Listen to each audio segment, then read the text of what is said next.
Lecture de la lettre aux Hébreux chapitre 12. Appel à avoir plus de courage dans les difficultés. Cette grande foule de témoins nous entoure.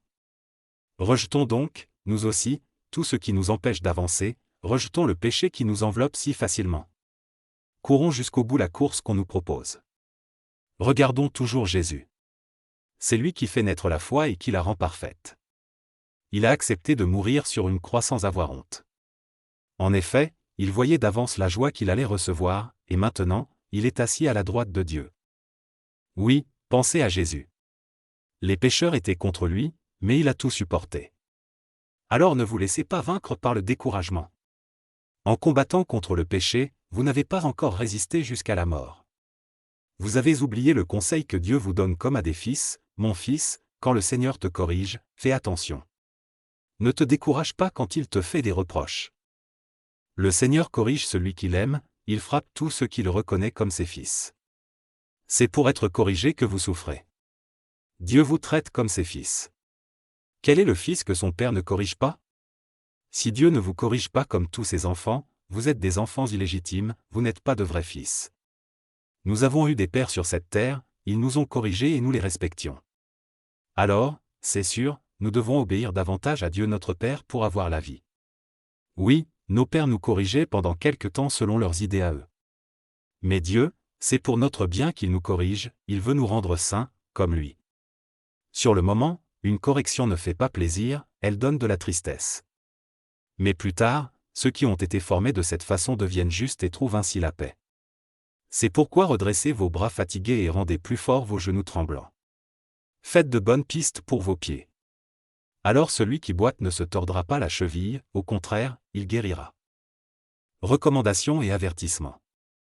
Cherchez à vivre en paix avec tout le monde et à mener une vie qui plaît à Dieu. Sans cela, personne ne verra le Seigneur. Attention, personne ne doit refuser ce que Dieu fait pour lui.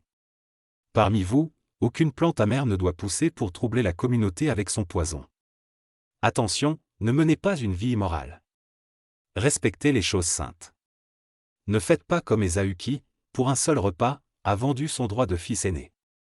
Plus tard, vous le savez, il a voulu recevoir la bénédiction de son père, mais il a été rejeté. Il a essayé, en pleurant, d'amener son père à changer d'avis, mais il n'a pas réussi. Quand vous vous êtes approché de Dieu, vous n'êtes pas venu vers une montagne qu'on pouvait toucher, il n'y avait pas de grand feu, pas d'obscurité, pas de nuit, pas d'orage. Vous n'avez entendu ni le son de la trompette, ni le bruit de paroles. Les Israélites qui ont entendu ce bruit ont refusé d'écouter un mot de plus. Ils n'ont pas pu supporter cet ordre, celui qui touchera la montagne, même si c'est un animal, on le tuera en lui jetant des pierres. Ce qu'on voyait était effrayant. Alors Moïse a dit, « Je suis effrayé et je tremble. » Mais vous vous êtes approchés de la montagne de Sion et de la ville du Dieu vivant. C'est la Jérusalem du ciel où des millions d'anges sont en fête. Vous vous êtes approchés de l'assemblée des premiers-nés de Dieu qui ont leur nom écrit dans les cieux. Vous vous êtes approchés de Dieu, qui juge le monde entier. Vous vous êtes approchés des personnes justes qui sont devenues parfaites. Vous vous êtes approchés de Jésus, qui a répandu son sang pour nous rendre purs. Il est l'intermédiaire d'une alliance nouvelle que Dieu a établie avec nous, et son sang répandu parle plus fort que celui d'Abel. Attention, ne refusez pas d'écouter celui qui vous parle. Sur la terre, Moïse a averti les Israélites, mais ils ont refusé de l'écouter, et ils n'ont pas échappé à la punition. Nous, c'est du ciel que Dieu nous parle. Si nous lui tournons le dos, nous serons punis, c'est sûr. Autrefois, la voix de Dieu a fait trembler la terre. Aujourd'hui, Dieu nous fait cette promesse, encore une fois, je ferai trembler non seulement la terre mais aussi le ciel.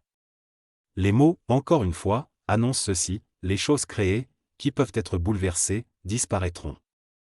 Ainsi, les choses qui ne peuvent pas être bouleversées continueront à exister. Nous recevons un royaume que personne ne peut faire bouger. Alors remercions Dieu et servons-le d'une façon qui lui plaise, avec confiance et respect. Oui, notre Dieu est un feu qui détruit.